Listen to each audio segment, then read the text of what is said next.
অনেক প্রথম কিকটি নেবার জন্য গোলরক্ষক প্রস্তুত অনেক। রেফারি আক্তার হোসেন।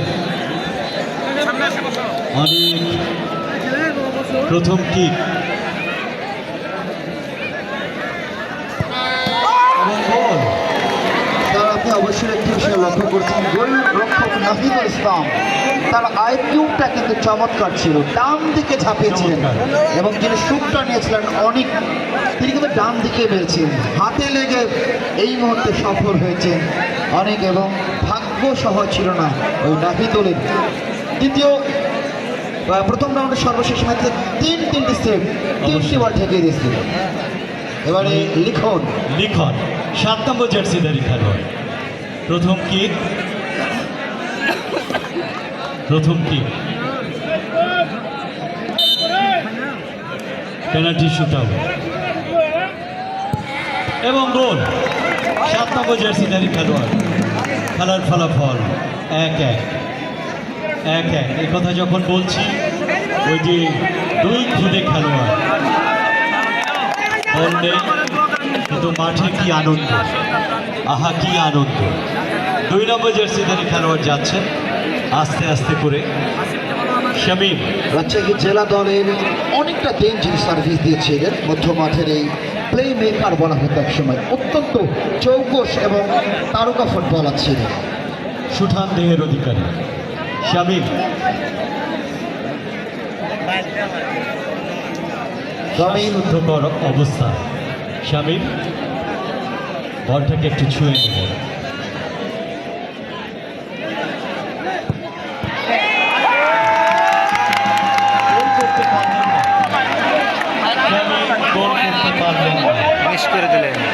এটা খেলারই অংশ।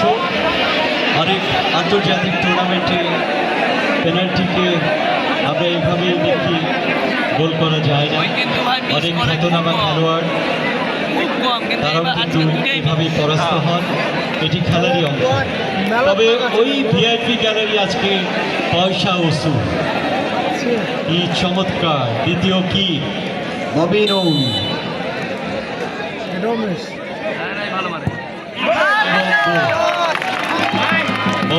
গোল করলেন। নাম্বার 17 টকবগে তরুণ। দলের পক্ষে তৃতীয় কিকটি নেবার জন্য কারিম ব্যাটারি। 11 নম্বর জার্সি পরিহিত খেলোয়াড়, রাজশাহী জেলা দলের আরও একজন চমৎকার ফুটবলার পারভেজ যাচ্ছেন এই মুহূর্তে পরবর্তী শট, অর্থাৎ নিজেদের দলের পক্ষে তৃতীয় শটটি নেওয়ার জন্য। পারভেজ স্যার, একটু জানিয়ে দিই, 2 শটে 2 গোল গোবিন্দপুর এবং পক্ষান্তরে কামিল এবং কারিম ব্যাটারি 2 শটে 1 গোল।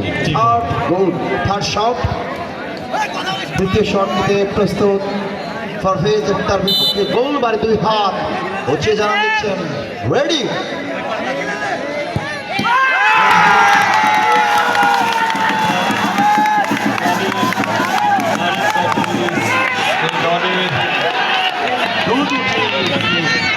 গোল করতে পারলেন না।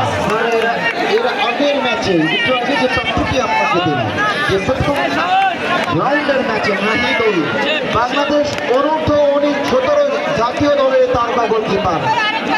আজকে দেখেন রাজশাহীর সন্তানকে কেন লাল সবুজের প্রিয় বাংলাদেশ, 56,000 বর্গ মাইল, এই পুরো বাংলাদেশের 64-65 জেলা থেকে এত ফুটবল থাকা সত্ত্বেও কেন তাকে গোলরক্ষক হিসেবে সিলেক্ট করা হয়েছিল?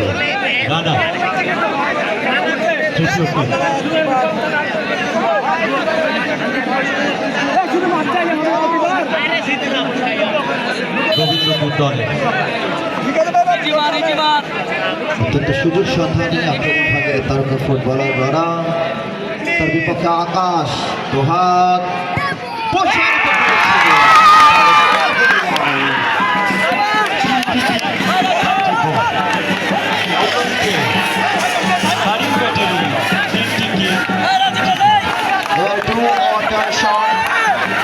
এবং কারিম ব্যাটারি ভদ্রার জন্য যাচ্ছে 8 নম্বর জার্সি পরিহিত খেলোয়াড়, দলের পক্ষে শাকিল, অত্যন্ত সুযোগ সন্ধানী এবং চৌকস ফুটবলার মধ্যে যাকে ঘিরে তাদের পুনরচিত হয়। সেই শাকিল দলের প্রয়োজনে করি তাপের মুখে কতটা ঠান্ডা মাথায় সমতাসূচক গোলটি করতে পারে নাকি মিস করে দলকে আজকের মতো এখানে সমাপ্তি করে দিবেন সেটাই দেখতে বলে চলবে। শামীম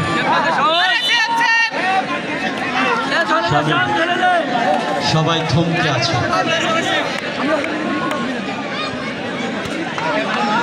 শামীম